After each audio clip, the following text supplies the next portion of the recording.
Özellikle pandemiyle beraber e, hepimiz dijitalleştik. Yani internette kullandığımız zaman korkunç boyutlarda yükseldi.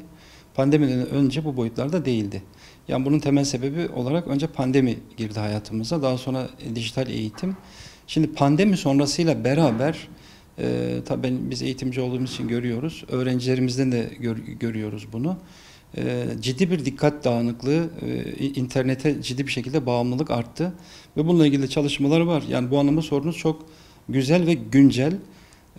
Doğru kullanmak ve en önemli vurgu da zaman. Yani boş şeylerden yüz çeviriniz düsturu var üstümüzde. Yani biz internet kullanımında en çok bizim dikkat etmemiz gereken konu bu aslında. Hangileri boş, hangileri boş değil. Yani bu düstur çok önemli. Neden? Zaman çok kıymetli, zaman çok değerli.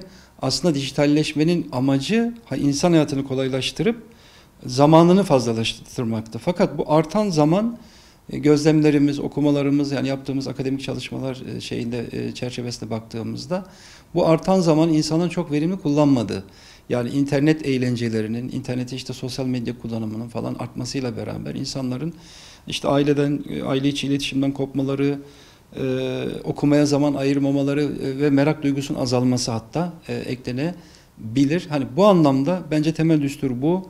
Boş şeylerden yüz çevirmemiz lazım ve gerçekten samimiyetle söyleyebilirim ki birçok şey boş. Yani internette özellikle sosyal medyadaki birçok şey, kamplaşmalar, gruplaşmalar, ya işte yanlış haberler üzerine yapılan atışmalar vesaireler maalesef günümüzde şu an insanların büyük bir kısmı zamanını bununla öldürüyor.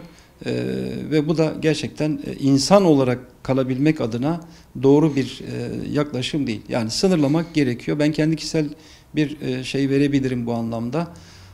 Ben eve gittiğim zaman %90 yani oranında telefonumu kapatan birisiyim.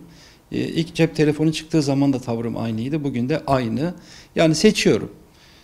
Bir akademisyenim, maillerime bakıyorum, günlük işlerimi yapıyorum, makale tarıyorum. Yani bu anlamda avantajı var. Yani Amerika'daki bir kütüphaneye girip bir konuyu araştırma şansım var.